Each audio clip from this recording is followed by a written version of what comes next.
My name is Linda Matthews. I'm 62 years old, and 5 years ago, my only son looked me in the eyes and told me I was no longer part of his family. Not during an argument, not during a moment of anger, not even in private. He said it at his wedding, in front of 200 guests.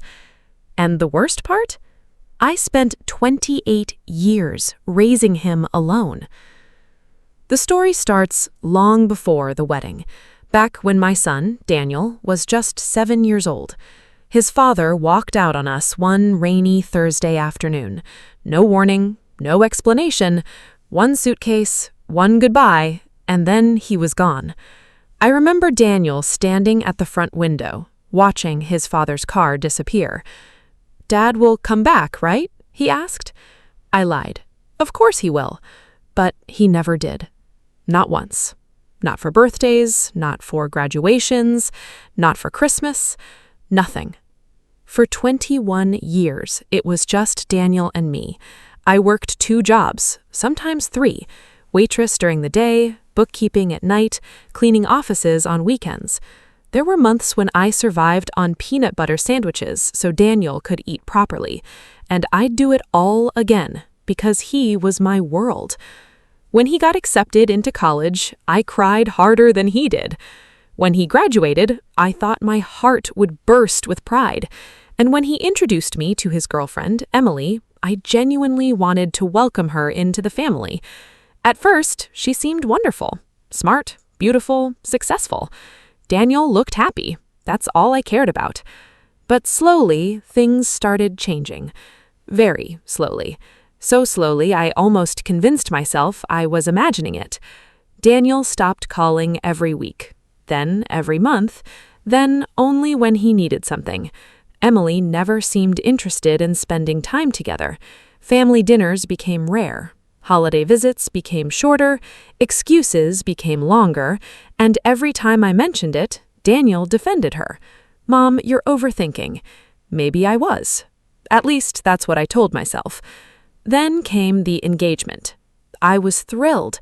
I immediately offered to help, pay for flowers, assist with planning, anything. Emily smiled politely. "We've got it covered." I should have recognized the warning sign. I didn't. A few weeks later, invitations went out. All on Emily's side received elegant gold invitations. Parents, aunts, uncles, cousins, friends, everyone.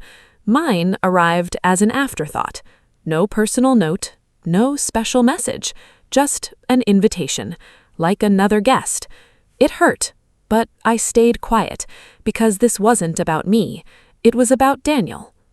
The wedding day arrived on a warm June afternoon. The venue was beautiful, an old vineyard outside Charleston. White roses, string lights, perfect weather. I arrived early, excited, proud, nervous. The mother of the groom. I expected to be involved somehow. Maybe photos, maybe introductions, maybe sitting with family. Instead, a young coordinator approached me. "Can I help you?" "I'm the mother of Daniel." She checked her clipboard, then pointed towards the back. "You're seated at table 19. Table 19.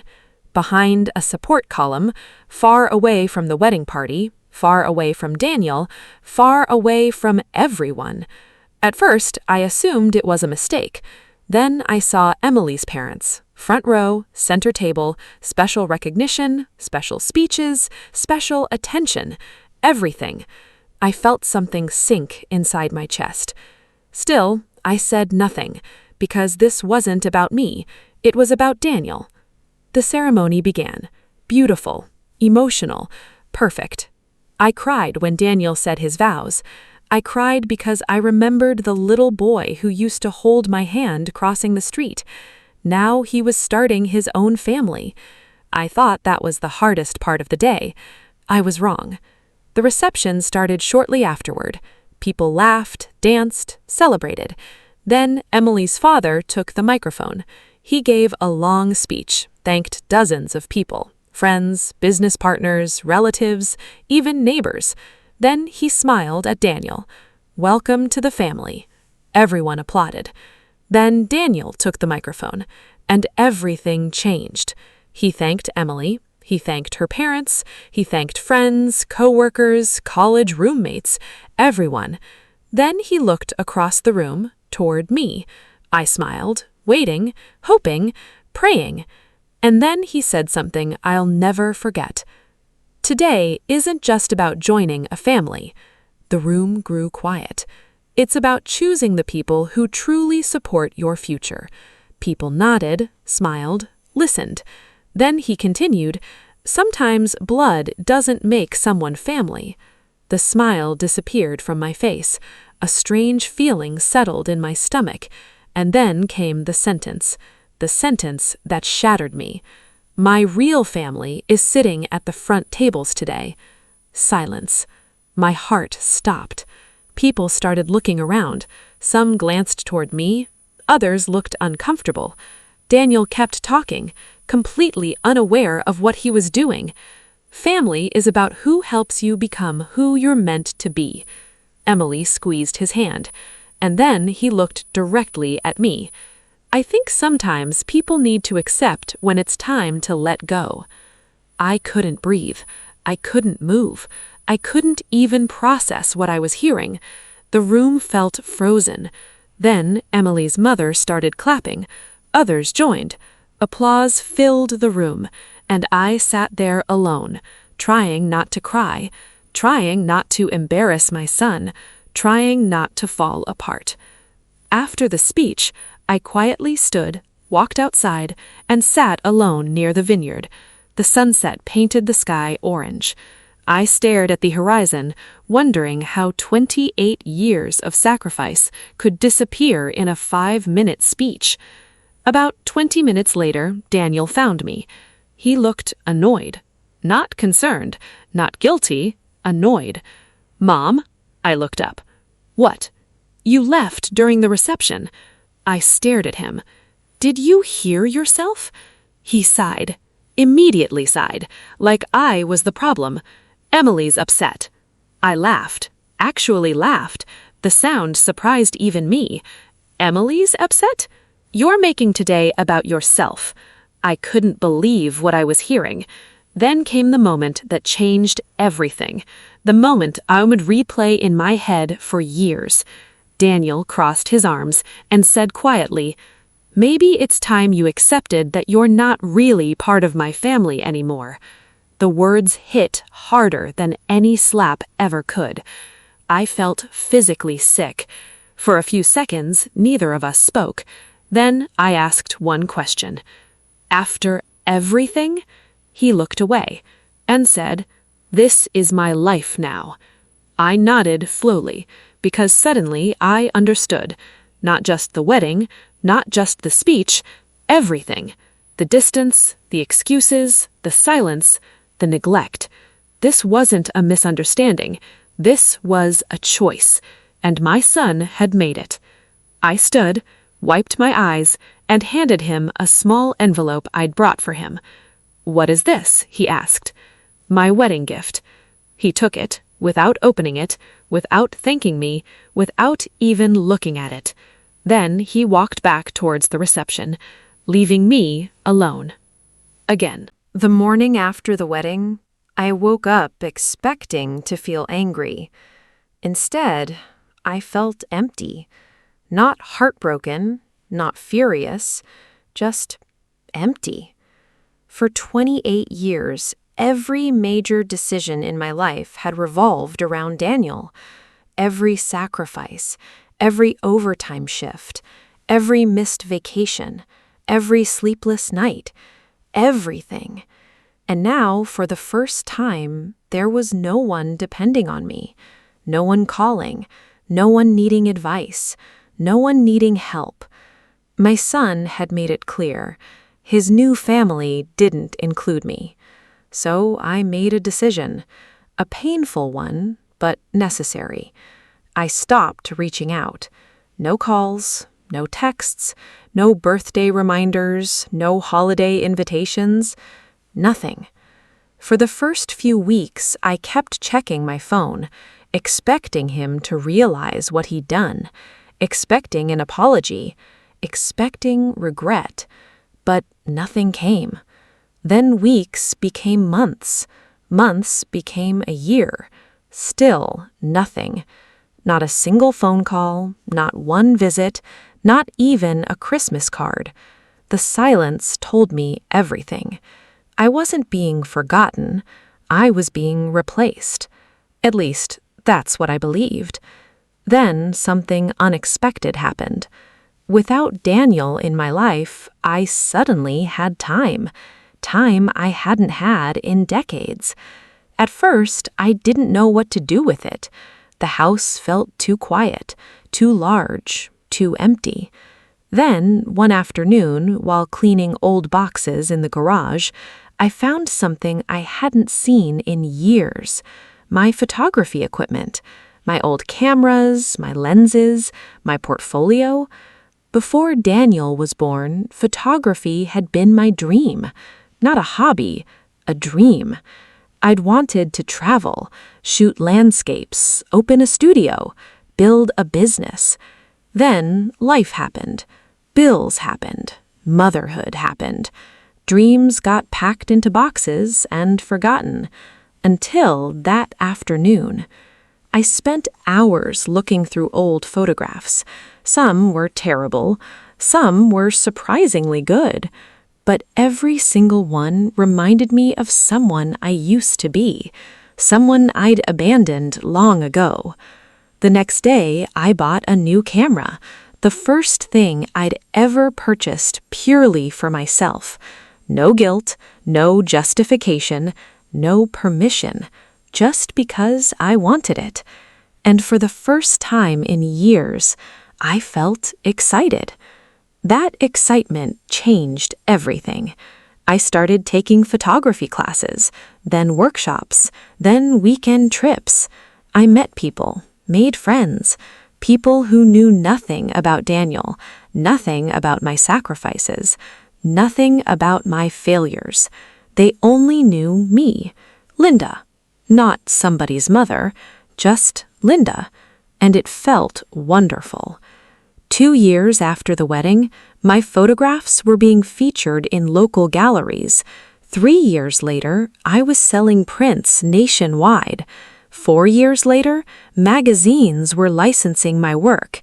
For the first time in my life, I was financially comfortable. Not rich, but comfortable. The irony wasn't lost on me. I'd spent decades building someone else's future. The moment I started building my own, life finally began rewarding me. Then came Thanksgiving, year 4. I was preparing dinner for friends when my phone rang. I looked at the screen and nearly dropped the phone.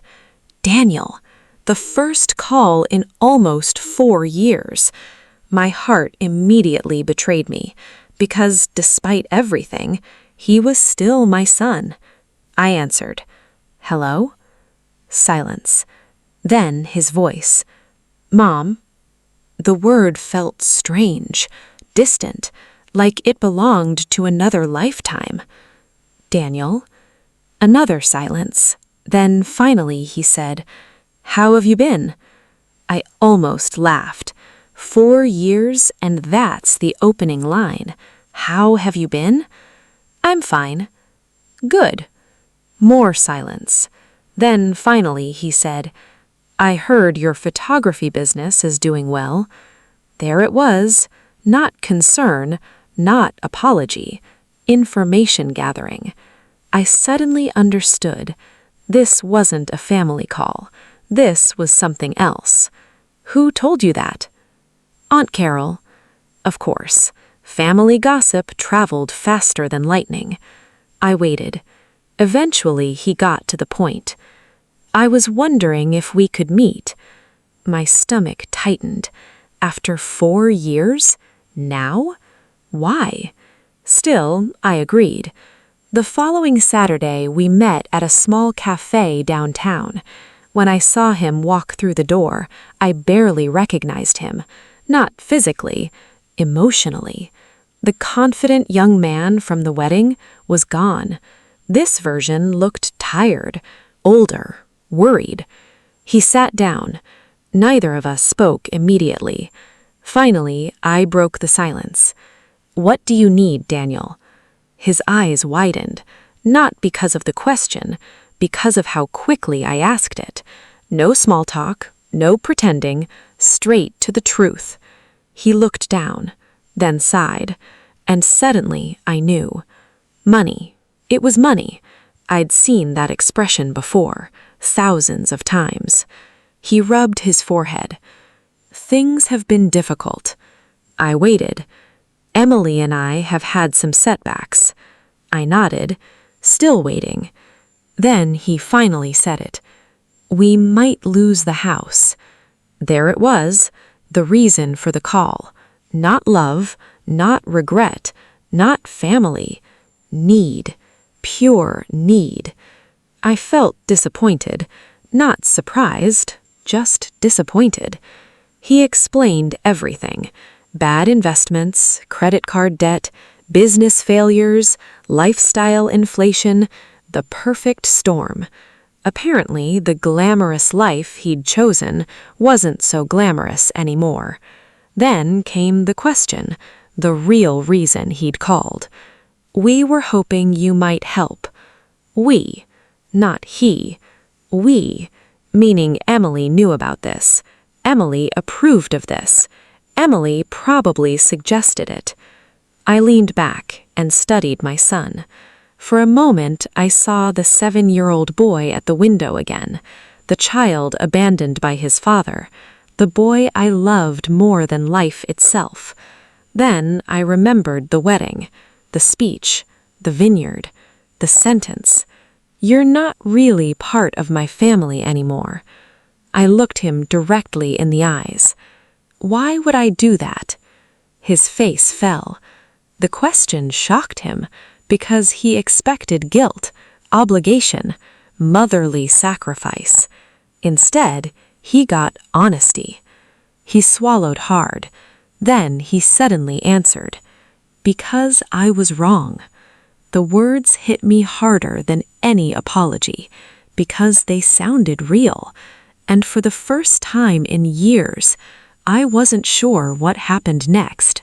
For a long moment, neither of us spoke. The sounds of the cafe faded into the background. Coffee machines hissed, people laughed, plates clinked. But all I could hear was my son's voice. Because I was wrong. Daniel stared down at the table. Not at me, not at the room, just at the table, like he couldn't bear to look me in the eye. And honestly, I wasn't sure I could look at him either. Not because I hated him, because I didn't. That's the terrible thing about being a parent. Even when your child breaks your heart, a piece of you still loves them anyway. I took a slow breath. "What exactly were you wrong about?" His jaw tightened. Then he laughed, a bitter laugh, the kind people make when they're ashamed. "Everything." I stayed silent. He rubbed both hands across his face. For the first time since he sat down, he looked exhausted, not physically, emotionally, like life had finally caught up with him. "I thought success meant money." His voice was barely above a whisper. "I thought appearances mattered." He shook his head. "I thought Emily and I were building the perfect life." I remembered that wedding, the expensive vineyard, the luxury cars, the designer clothes, the champagne fountains, the social media photos, the endless obsession with image. Back then, they looked like they had everything. Now, I was seeing what it cost. Daniel swallowed hard. "Mom?" His voice cracked. "I haven't been happy for a long time." That surprised me. Not because I cared about Emily, I didn't, but because I genuinely hadn't expected that answer. People who choose image over family usually keep pretending forever. Daniel looked broken, and broken people rarely have the energy to pretend. He stared out the cafe window. We spent money we didn't have. We bought things we didn't need. We tried to impress people who didn't care.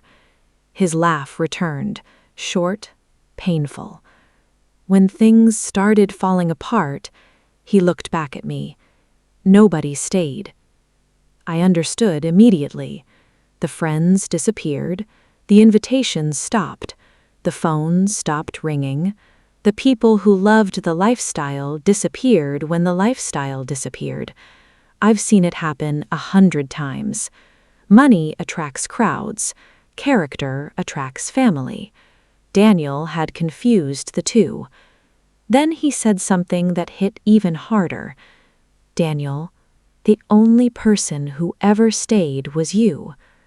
I looked away, because suddenly my eyes were burning, and I hated that. After everything, part of me still wanted to hear those words. Part of me still wanted my son back, the little boy, not the man, the little boy. Daniel reached into his pocket.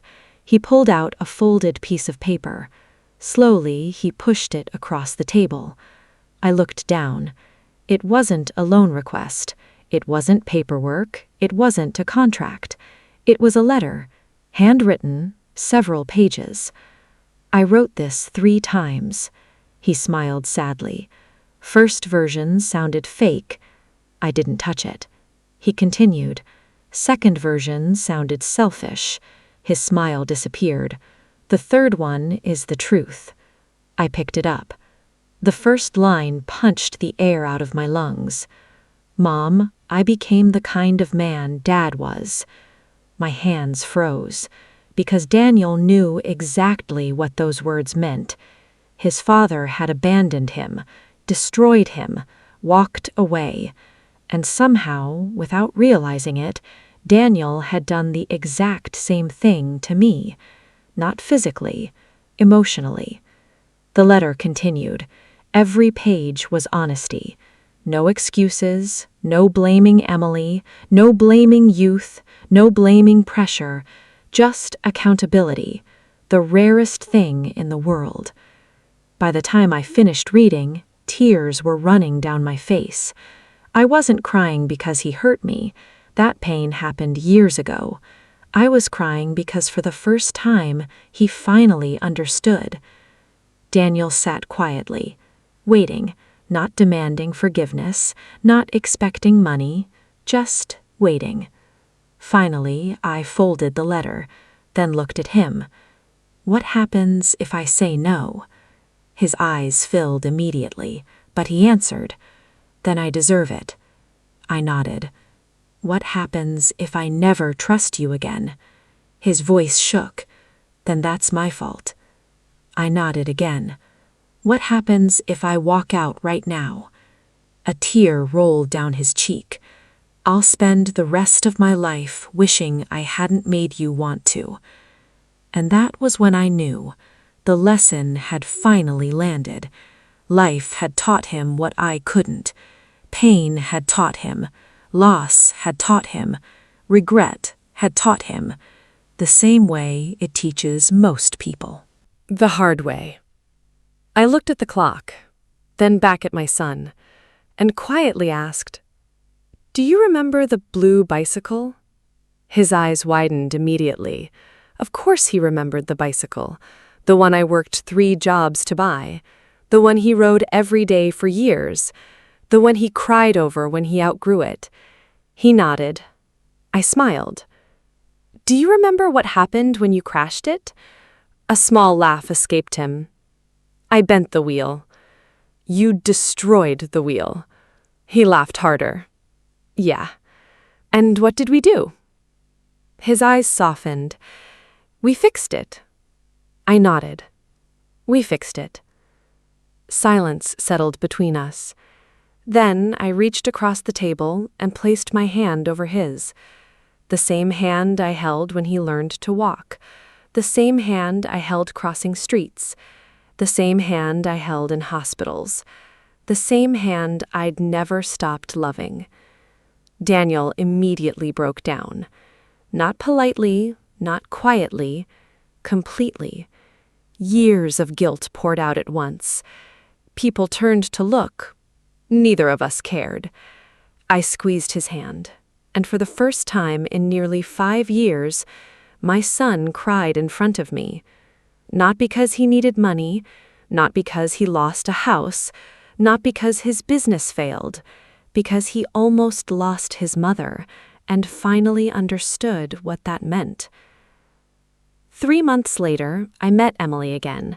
Not at a wedding, not at a party, at a small diner. The irony made me laugh. She looked different too. Life had humbled her. She apologized. A real apology. Not perfect, not magical, but sincere. Over time, things slowly improved. Not overnight, not like a movie. Trust takes years to build, seconds to destroy, and a very long time to repair. Daniel and I started having weekly dinners, then holidays, then family gatherings. Small steps, careful steps, real steps. 1 year later, he invited me somewhere, a school auditorium. I had no idea why until I walked inside. The stage was decorated with drawings, paintings, photographs, children's artwork, a local youth art program. Daniel smiled. "You should sit in the front row." Confused, I did. Then the director stepped onto the stage. She thanked donors, sponsors, volunteers. And then she said something unexpected. "This program exists because of one woman." A photo appeared on the screen behind her. My photo. The audience applauded. I looked at Daniel, completely shocked. He smiled, then whispered, "You taught me what sacrifice looked like." I couldn't speak. The director continued, "Many children in this community could never afford art classes. Because of a generous donation from Linda Parker Photography, that changes today." I stared at my son, my eyes filling again. He nodded toward the stage. "Go." I walked up. The applause grew louder. And standing there, looking at hundreds of strangers, I suddenly understood something. The greatest revenge isn't making people suffer. It's surviving long enough to build a life so beautiful that the people who hurt you finally understand what they almost lost. 5 years ago, my son chose status over family. Today, he stood in the front row cheering louder than anyone. Not because I gave him money, not because I saved his house, not because I rescued him again, because he finally saw me, not as a safety net, not as a parent, not as an obligation, as a person, as the woman who spent her entire life loving him. After the ceremony ended, Daniel hugged me, tight, the way he used to when he was little. Then he whispered something I'll never forget. "Thank you for not giving up on me." I smiled and looked at the crowd, at the children, at the photographs hanging on the walls, at the life I'd built after losing everything. Then I whispered back, "Thank you for finding your way home." And for the first time in many years, it finally felt like home, too.